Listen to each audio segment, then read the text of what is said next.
John chapter 19. Then Pilate had Jesus flogged with a lead whip tip. The soldiers wove a crown of thorns and put it on his head, and they put a purple robe on him. "Hail, King of the Jews," they mocked, as they slapped him across the face. Pilate went outside again and said to the people, "I am going to bring him out to you now, but understand clearly that I find him not guilty." Then Jesus came out wearing the crown of thorns and the purple robe. And Pilate said, "Look, here is the man." When they saw him, the leading priests and temple guards began shouting, "Crucify him!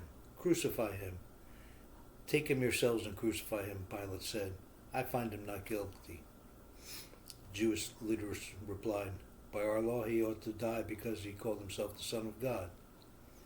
When Pilate heard this, he was more frightened than ever. He took Jesus back into the headquarters again and asked him, "Where are you from?" But Jesus gave no answer. "Why don't you talk to me?" Pilate demanded. "Don't you realize that I have the power to release you or crucify you?"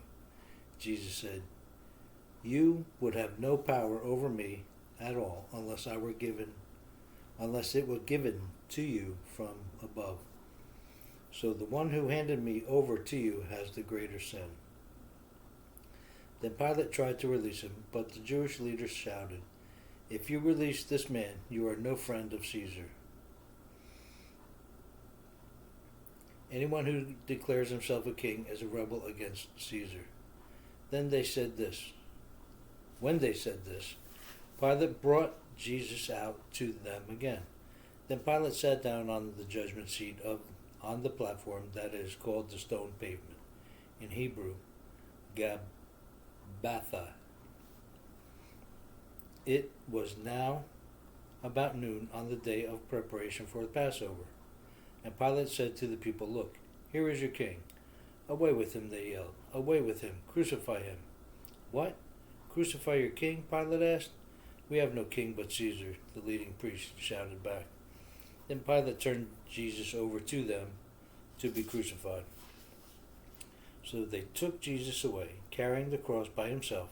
He went to the place of the skulls, in Hebrew, Golgotha.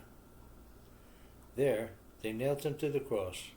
2 others were crucified with him, one on either side, with Jesus between them. And Pilate posted a sign on the cross that read, "Jesus of Nazareth, the King of the Jews."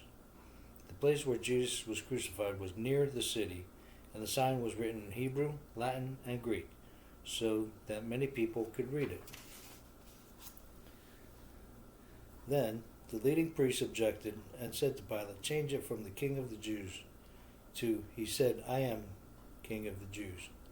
Pilate replied, "No, I have written, I have written." When the soldiers had crucified Jesus, they divided his clothes among the 4 of them. They also took his robe, but it was seamless, woven in one piece from top to bottom. So they said, "Rather than tearing it apart, let's throw dice for it." This fulfilled the scriptures that said, "They divided my garments among themselves and threw dice for my clothing." So that is what they did.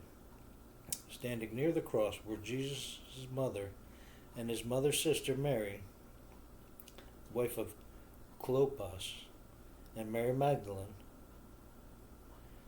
When Jesus saw his mother standing there beside the disciple he loved, he said to her, "Dear woman, here is your son."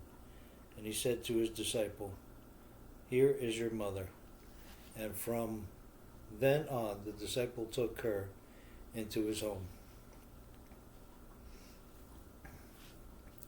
Jesus knew that his mission was now finished.